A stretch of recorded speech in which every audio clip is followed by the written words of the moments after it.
Okay, so a little recap of what I did today. Alex came over and helped me move some stuff around. So over here, I had the spars before in the box with the ailerons in between. I moved the box, you could see it a second ago, under the wing that I'm working on.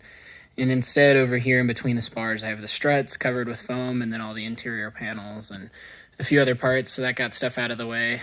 I now have a walkway, can get fully around the wing again.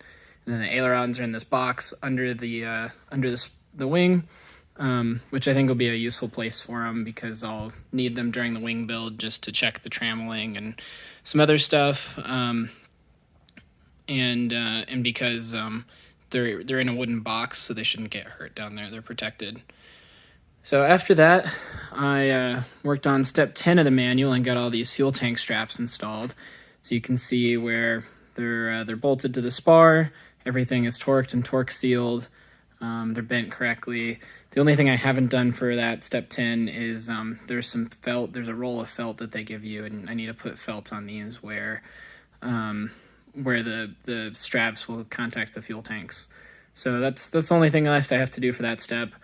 You also notice here that the drag wires are in, so they're in that bay. And there's a thick and a thin one there, this bay, and all the way through all the bays here. It was kind of interesting with these because you have to drill the holes all the way through where the lift strut fittings are, and then they just come out where they come out. So you can kind of see over here where those holes were drilled out, and I deburred the exits for all these that I drilled. Actually coming back, the one thing that I have not done on that step is right here. This is rib number 8. And I put a little piece of tape here to show, but it's contacting the spar, and they tell you need to cut away a little bit of material there. But I just want to verify with Craig that that's where his went, and that he cut away some material to make it work. I'm sorry, not the spar, the rib.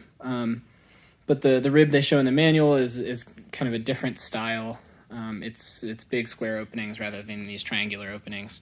So I just want to make sure I would be doing that in the right spot, and that it's not supposed to go through over here or something like that. So I do need to do that on the drag wires.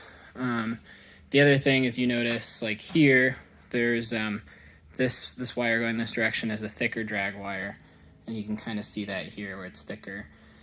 The manual gives the jam nuts to use for that, but not the washer. I'm pretty sure this is the right washer. It's the only one that makes sense, but I want to verify that as well before I call that done. So steps 10 and 11 are almost done. Like I said, just need to verify those washers, take a little bit off of rib number 8 so that drag wire fits correctly, and then do the felt on the fuel tank straps. But getting really close to being done with those steps, and just about ready to attach the machine tail ribs, which I know Craig is up to that point, and we were talking about doing that together since there's some challenging rivets there. So I'm at least at a point where I could go ahead and attach those, even if I have to still come back to these few little things. So that's where I currently am, making some good progress today.